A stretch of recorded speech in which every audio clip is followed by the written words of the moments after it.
And I go, so you're telling me I can't work for your company because I once owned what is now an expensive exotic car?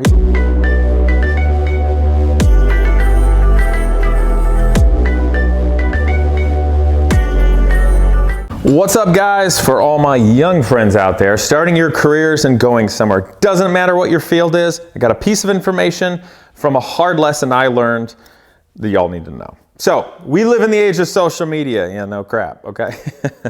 Instagram, LinkedIn, Facebook, Twitter, YouTube, Twitch, everything, right? We put our whole lives out there. And we're all people. We all have emotions. We have good days and we have bad days. So where I'm going to says, you really got to be careful what you put out there because it paints a picture to who you are and your psychology and everything going on. And we're not all perfect about it. I'm not perfect about it. But my lesson I've learned was even good things that happen in your life can screw you over for a job. So here's my experience. And I really don't want to say the name of the company. I'd like to because it kind of ticked me off, but I'm not gonna.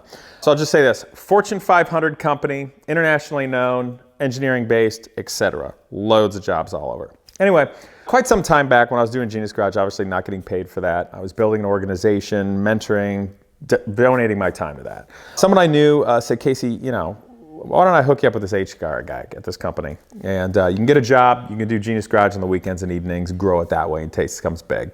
Actually, I have to say, I'm glad I didn't do that because Genius Garage is really blowing up and it's amazing. So anyway, I applied to a number of these jobs, some engineering-based ones that I was wholly capable of doing, and a number of ones from kind of lower tier ones to upper ones, some management, some directing ones, really things that I felt very comfortable with. And just none of them hit. Never got a call, never got an email back, nothing. And I was talking to the HR head guy. And he's like, well, let me look at your resume and everything. He's like, okay, fair enough. And we were talking about their R&D lab at a different place and their headquarters and all, and really having a nice talk and really getting a long way. And he goes, well, did you apply for him? Did you get an interview and whatnot? I said, well, yeah, I did, but I got nothing. Fell flat on its face. And he goes, weird. Well, let me look into it and do some due diligence and I'll get back with you. So he looks into it. Oh, he also asked me to reapply to some of these. So I did. And I just straight denied on him. And he gets back to me. And he goes, well, Casey, your resume is all right. I would just suggest that you elaborate on some of these jobs and what you did and how it relates to engineering and the bottom line and everything I talk about. So it was a helpful critique on the resume, but nothing crazy there. But he went to this. He looked me up on the internet, and there's a load of crap about me on the internet. Of course, from racing and car builds and everything, getting notoriety in the past, but nothing bad, of course. So he looks it up. And he sees a video done by Dr. M3, which is a friend of mine over in Pittsburgh who's a surgeon and into the Lamborghini world back when I had a Countach. And he said he saw the video, and this is like not even a big deal. He's just interviewing me about the car. And he said that, well, Casey, when he asked you how you came to get the car, and what I said was, I think I happened to be in the place to be able to make a move and happened to be in the right time at the right place to find the car. So it's a real modest way of saying it. And this was back before Countachs got way valuable. And this was everything it took for me to get. It was something I really wanted to go after and really invested in. So anyway, he said that. He brought it up, basically just that I owned an old Lamborghini once. And he goes, that's going to be a problem for a hiring manager. Verbatim. Says that it's going to be a problem for a hiring manager because I owned a vintage exotic car. And I paused, and I was honestly put off. And I go, so you're telling me I can't work for your company because I once owned what is now an expensive exotic car? He's like, no, that's not what I'm saying. It just isn't the right look for our company. No, don't backpedal on me. So I'm bringing that up because of this, you guys. It's a stupid vintage sports car. I wasn't speeding this video. I wasn't doing anything. It was an investment that I worked very hard in my life to acquire, of something I took pride in to get and had. And I was proud of that. And I can't work for your company because of that? Because it's the wrong image? Are you kidding me? So I'm bringing this up. Let's analyze this for a minute about the company. Yeah, it ticked me off. It ticked me off. Because as a young person, I was very driven. I made a lot of things, a lot of smart moves to make that happen. And that's exactly the kind of person I would want working at a company of my own. Somebody that can help the company move forward, do something with some drive that doesn't have to be led by the hand and pushed all the time. But let's think about it for a moment. So if that's really a problem for the company, why? Now, first of all, honestly, that's kind of discrimination, but like nobody is going to cry for the guy with the sports car, right? So I guess they might be worried that if I was too well-heeled or in too good of a position, if I just didn't like the company, I could say, take a hike, I'm out of here, which is somewhat understandable, but also silly, because if you vet the person and they're really dedicated, then they're going to do well. So that could be one thing. They're worried if I'm just going.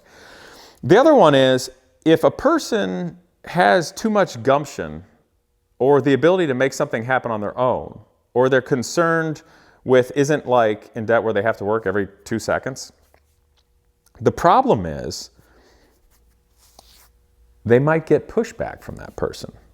So if, and I say if, it were the kind of company where they like to put their thumb on you and just push you around and kind of manipulate you like that, they may not want the kind of person like that would acquire a sports car and be driven and make that happen, because they might not be able to flex power on them. It's something to think about. And you know, the only other thing, it could be really petty. I mean, they legitimately might not want one of their employees or future employees driving a fancy sports car, because the general populace might think that they're overpaying people or what does it look like and everything like that. And honestly, that's really sad, because wouldn't you want to work for the kind of company where people are being successful and making things happen, or interesting and smart? I would. And you know, I got to say, I think it was really foolish of the company for not looking into me or any other kind of person like that.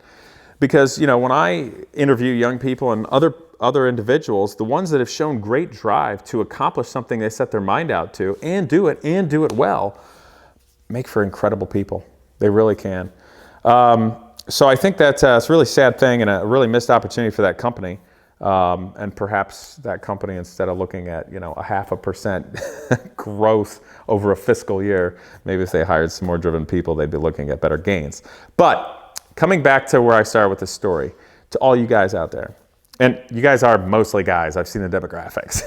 It's a total dude fest on my channel. But anyway, you got to be careful. Don't post when you're angry. Don't post when you're sad. If you accomplish something great, don't gloat about it too much. And honestly, you know, if you accomplish something, if you happen to be successful at a business or something like that, even just having a really great thing might hurt you for getting a job one day. And you got to know that.